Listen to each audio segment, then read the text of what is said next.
لہذا خاتون خانہ شمال تیر اسی موضوع پر خطاب کرنے کے لیے میں مدعو کرتی ہوں محترمہ ماریہ محفوظ عارفی لہاتی کو کہ وہ آئیں اور آپ تمام سے خطاب کریں۔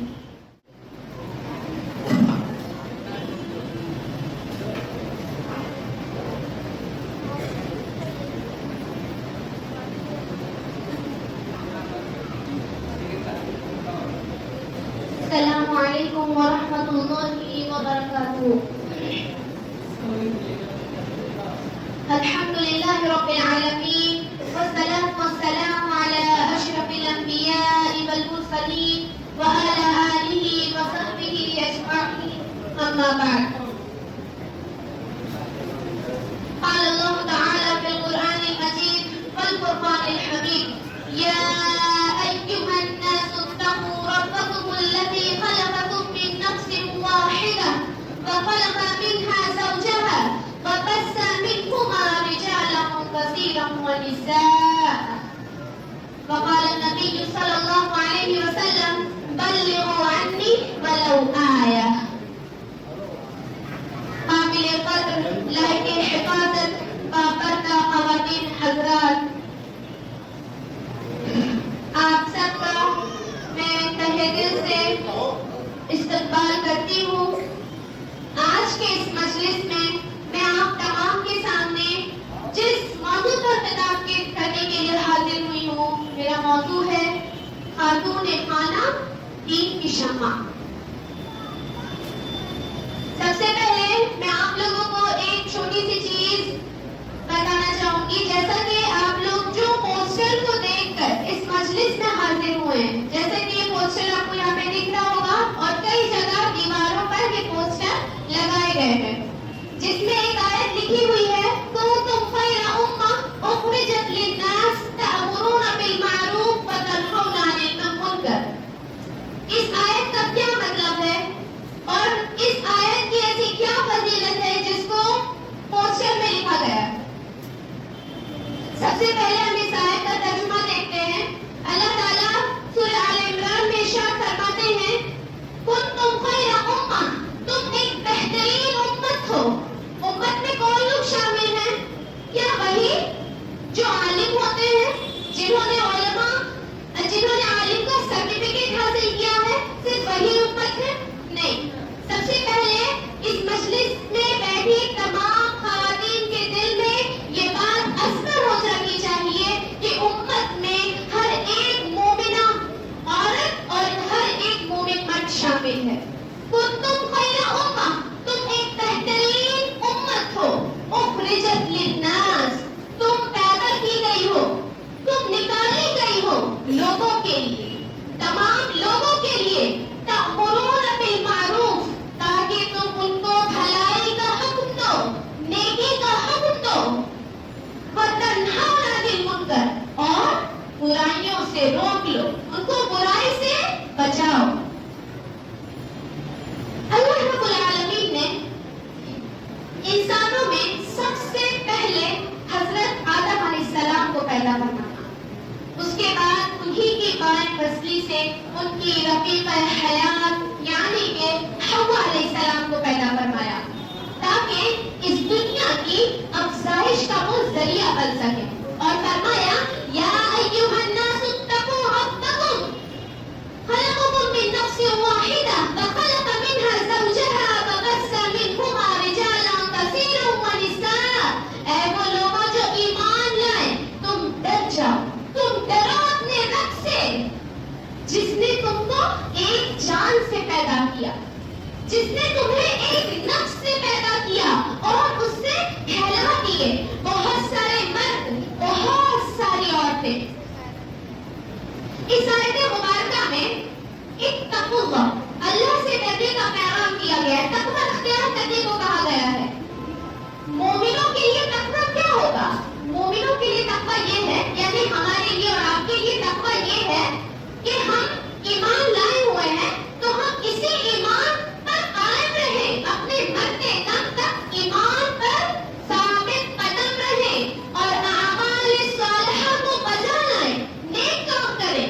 لیکن جو غیر مسلمان ہیں، جو مسلمان نہیں ہوئے ہیں ان کے لیے کیا تقویٰ ہے، کیونکہ اس میں صرف مومنوں کو خاص نہیں کہا گیا ہے، اس میں کہا گیا ہے یا ایھا الناس، ناس کا معنی ہوتا ہے لوگ، ہے نا، تو لوگ میں مسلمان بھی آ رہے ہیں اور غیر مسلمان بھی آ رہے ہیں، تو مومنوں کا تقویٰ تو یہ ہے نا کہ ہم تقویٰ پر ثابت قدم رہے، نیک اعمال کرتے رہے اور حتیٰ کہ ہماری موت آ جائے، لیکن غیر مسلمان جو مسلمان نہیں ہوئے ہیں ان کے لیے تقویٰ کا کیا مطلب ہے؟ ان کے لیے تقویٰ کا مطلب ہے کہ وہ ایمان لے آئے، اگرچہ ابھی ایمان نہیں لائے ہیں لیکن وہ ایمان لے آئے اور اعمال صالحہ کریں۔ حاضرین مجلس، عورت در حقیقت اللہ رب العالمین کا بہترین تحفہ ہے، ایک بیوٹیفل گفٹ ہے۔ اللہ کے رسول صلی اللہ علیہ وسلم ارشاد فرماتے ہیں الدنیا متاع وخیر متاع الدنیا المرأة الصالحہ۔ اللہ اکبر، اللہ کے رسول صلی اللہ علیہ وسلم فرماتے ہیں کہ یہ دنیا جو ہے یہ ایک متاع ہے، ساز و سامان ہے، اور اس دنیا کی بہترین چیز، اگر بہترین چیز کوئی ہے تو وہ نیک عورت ہے۔ اللہ کے رسول صلی اللہ علیہ وسلم نے اس دنیا کی بہترین متاع، بہترین سامان نیک عورت کو قرار دیا ہے۔ سب سے پہلے ہم یہ جانتے ہیں کہ اسلام سے پہلے عورتوں کا کوئی مقام نہیں تھا۔ اللہ کا بہت شکر ہے کہ ہم آج آزاد ہیں، نیکی کرنے میں، عبادات میں، ہر چیز میں، پردہ کرنے میں ہم آزاد ہیں، لیکن اسلام سے پہلے عورت کی کوئی حیثیت نہیں تھی۔ قرآن کی آیت ہے، اللہ تعالیٰ ارشاد فرماتے ہیں وَإِذَا بُشِّرَ أَحَدُهُم بِالْأُنثىٰ ظَلَّ وَجْهُهُ مُسْوَدًّا وَهُوَ كَظِيمٌ، یعنی کہ جب اس وقت کی بات ہے کہ جب اس وقت کسی کے گھر میں اس بات کی خوشخبری دی جاتی تھی کہ آپ کے یہاں بیٹی پیدا ہوئی ہے، آپ کو لڑکی پیدا ہوئی ہے، اس وقت کا عالم یہ تھا کہ اس وقت ذمہ داران کا، باپ کا چہرہ سیاہ ہو جاتا تھا، ان کا منہ کالا ہو جاتا تھا شرم سے کہ ہمیں بیٹی پیدا ہو گئی۔ وہ اپنے لیے اس چیز کو حقیر اور بڑی ہی ادنا بات سمجھتے تھے۔ یہ تھا، یہ اس وقت کا عالم تھا۔ وہ اس وقت میں ڈوب جاتے تھے کہ اب ہم اس بیٹی کا کیا کریں گے، حتیٰ کہ نوبت یہاں تک آ جاتی تھی کہ وہ اپنی ننھی سی جان کو لے جا کر زندہ دفن کر دیا کرتے تھے۔ ایسے لوگوں کے سلسلے میں ہی سورہ تکویر میں اللہ رب العالمین ارشاد فرماتے ہیں وَإِذَا الْمَوْءُودَةُ سُئِلَتْ بِأَيِّ ذَنبٍ قُتِلَتْ، یعنی کہ وہ ذمہ داران، وہ جاہل لوگ جو اپنی بیٹی کی پیدائش پر خوش ہونے کے بجائے اس کو زندہ دفن کر دیتے تھے، اس کے سلسلے میں ان سے پوچھا جائے گا بِأَيِّ ذَنبٍ قُتِلَتْ، بتاؤ تمہارا کیا جرم تھا، تمہیں کس وجہ سے زندہ دفن کر دیا گیا، بتاؤ تم کس جرم کے بنا پر قتل کی گئی۔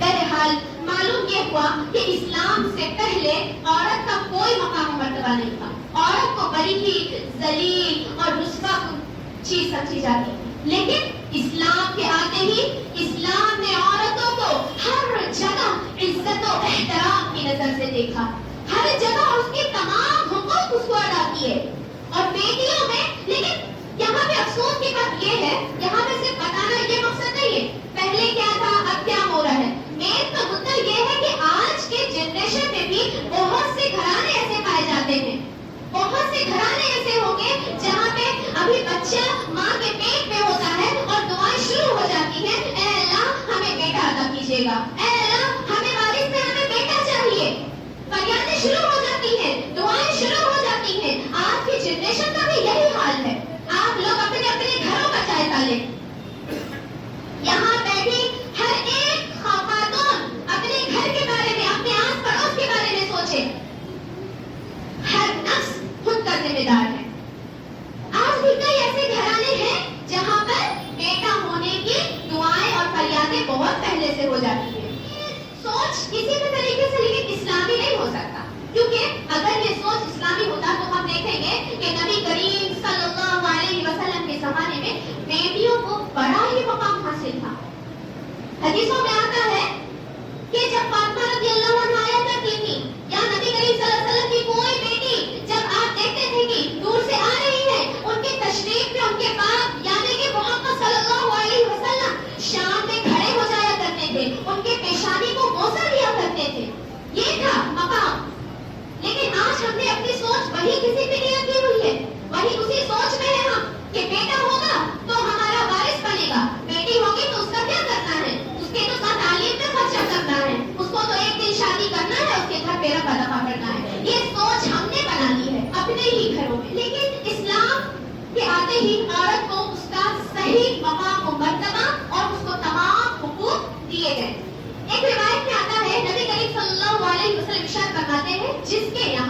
2